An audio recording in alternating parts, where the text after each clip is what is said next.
Hey, what's going on, guys? It's FPL Yusuf here, and welcome back to another video on my YouTube channel. Today, I'm going to be going over my Game Week 26 final team selection ahead of this game week's deadline. In this video, I'm going to cover assistant manager. We're going to talk about, is it worth taking a minus to bring a new one in? Is it worth changing your current assistant manager? We're going to cover which transfer targets that I have brought in this week. I have already confirmed one transfer with a potential -4 coming in as well. So we're going to talk about that.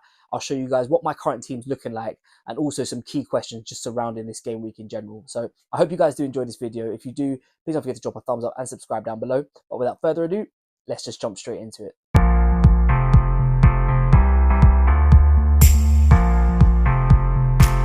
Okay, welcome back, guys. Thank you so much for being here with me today on my YouTube channel for another video. Before we get into this one, if you guys wouldn't mind dropping a thumbs up and subscribing down below, it would be greatly appreciated. Okay, game week 26. We're going to start off this video with some key questions surrounding this coming game week. And the first topic up for debate is Man City players, and in particular, Omar Marmoush. Now, at the time of me recording this video, which is Thursday evening for a timestamp, he's actually the most transferred in player. Now, I understand he scored a hat-trick last week, and I know a lot of people will be at this point in the season now where you're looking to chase points, you're looking for like high upside picks, and he most definitely is that, as we saw from last week. However, I definitely think that there's a time to bring him in and to look at Man City assets. I don't know if now is this time. So Man City have got Liverpool this game week, which is not an easy entry point for anyone. They've got a couple of harder games after this as well. So that it's like between now and 29, they've got a little bit of a difficult fixture run. After that, however, when we get to blank game week 29 and beyond, then 100% I think the likes of Haaland, Gvardiol, Marmoush, maybe even Foden to a certain extent, these type of players will start to be seen as differentials. And, you know, especially me in particular, it's something that I'm going to be looking at as well, to try and boost the rank and try and catch up in mini leagues, but overall rank as well. I just think that maybe this week and for the next sort of one or two after this week, it might be a little bit too soon. Obviously, we saw Man City play in the Champions League last night against Real Madrid. They did get knocked out, which means that hopefully, fingers crossed for them, their sole focus will be trying to maintain that Champions League spot for next season, which means that they will be putting all emphasis on winning games in the Premier League. Now, if that is the case, they will score goals. The likes of Haaland, the likes of Marmoush, these players will become more informed. I think the difficult thing around this in particular is that they are strikers, and obviously Chris Wood, Alexander Isak are two of the most owned forwards by majority of us. So that kind of only gives us one spot available, and I'm not sure whether Marmoush is that right pickup for now. Like I said, he is the most transferred player in, and, you know, maybe he will return against Liverpool. But I just think for the time being, if you are looking or contemplating bringing in a Man City asset, especially a forward in Haaland or Marmoush, I would say just hold off until game week 29 for the blank. And then afterwards, you can probably look at sort of bringing one of them in. Okay, next up, assistant manager. What are we going to do with this chip? So I think a lot of us are probably going to be in the same situation where we have got Arne Slot. We probably rolled him through the last 2 weeks. The question now is, do we take him out? Do we go for a manager with table bonus? What is the right thing to do? I think I'm going to start off by saying, because I'm in this position as well, I don't think it's worth taking a -4. I think if you're looking to move Slot out for a -4, I just don't think it's worth it. That goes for everyone, whether it's moving him to like an Arteta who's got a guaranteed, well, not guaranteed, but near enough guaranteed like fixture to win, or whether it's for a table bonus manager. I don't think moving an assistant manager for a -4 is worth it personally. If you have got a free transfer or you've got multiple free transfers and you're looking to move him out, Arteta is obviously the one who's the safe bet, right? They've got West Ham at home.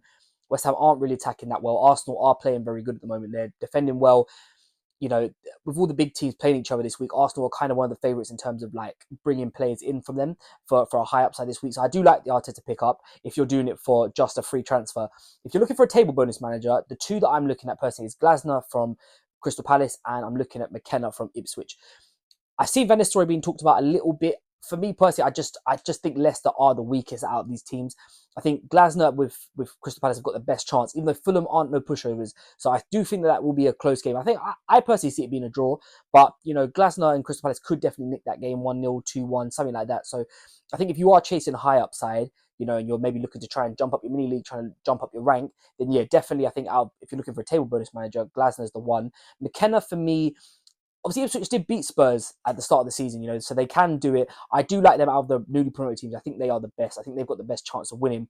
And against Spurs, no disrespect to any Spurs fans out there, but Spurs, usually you just never know what you're going to get. And this is a typical Spurs game where they go and beat Manchester United last week and they go and lose this one to a team who's fighting relegation. So yeah, I think if you are chasing table bonus, then I think there's definitely more of a reason to consider moving from Slot or Emery. But like I said, I think if you're doing it for a minus, me personally, I would stay away. If you've got free transfers in the bank, fantastic. But if you are looking to take a hit, which is what I'm currently in the position of doing, I probably would just shy away from that. Okay, so this is what my current team is looking like for game week 26. So I'm going to start off with just confirming the transfer that I have made. I did move Morgan Rogers out last night, and I brought in Dango from Bournemouth for just my 1 free transfer. It was close to Dango being a possibility to rise, so I thought I just wanted to jump in there. Morgan Rogers isn't going to play in 29, so I don't want to own him anymore. He's been very, very disappointing for me over the last few weeks, and to be honest with you, I'm kind of just done with him now. So Dango was cheaper. He's got a fixture in 29. Bournemouth have got good fixtures for the next sort of 5-6 weeks. They're a better team than Aston Villa in my opinion. So yeah, the upside was just there. So I've made that transfer. But let's go over what team we've currently got. So in goal, Jordan Pickford. Again, he's just going to stay there till game week 30, to be honest with you.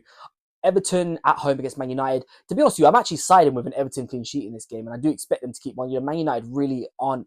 A, they're not attacking well, but B, they are really struggling with injuries at the moment. They've got really low squad depth. So it's kind of like you've got the first 11 and they haven't really got anything off the bench. So yeah, Jordan Pickford for me is my goalkeeper of choice. My back three is made up of Robinson, Hoyson and Timber. All do have home fixtures this week, which is fantastic. Timber, like I touched on in the previous section about Arteta, Arsenal are probably the big favourites going into this game.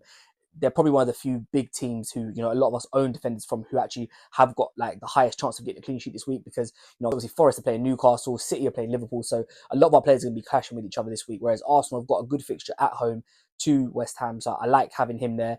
Hoyson, again, same thing for me. He's just going to stay. Obviously, he's got the fixture in 29, which is why I bought him in a couple of weeks ago. So I'm more than happy to own him. Wolves, not an easy fixture, I don't think. Cunha's always a threat, but I fancy them. Bournemouth, even more so when they're at home. They've been fantastic all season, but when they are at home in particular, I'm sort of very high on them actually getting a result and scoring multiple goals in it. Anthony Robinson's probably the most uncertain one out of this defence. I have chose to start him over Bench and Milenkovic against Newcastle. I just think that Robinson offers that sort of attacking threat down that left-hand side. There's always the chance of assist. And to be honest with you, I think this game's quite even between Crystal Palace and Fulham. So yeah, I'm not too bothered about putting him in there.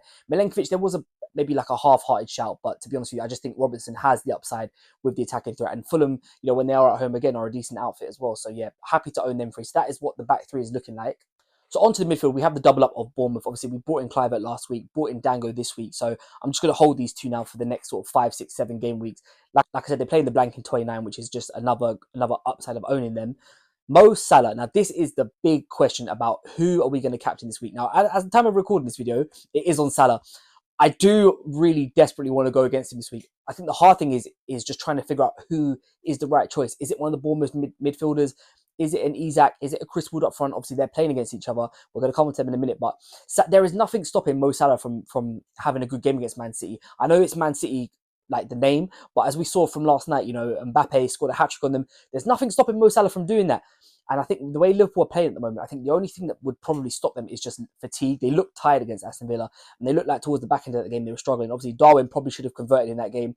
They probably should have come out of the game with the 3 points, but that's what it is now. It's gone. But I think that's the big fear, is just knowing that Salah could potentially go off. I think it's 12 double-digit hauls in his 14 away games. Don't quote me on that, but I think it's either 10 or 12. So it just goes to show how fantastic he's been all season away from home. So if that's putting you off, going for Mo Salah because he's away at Man City, I really, really wouldn't let it be. I think if you're going to go differential this week with captaincy, then you're going for it because you just think that the other player has an upside, not because Salah isn't going to perform this week.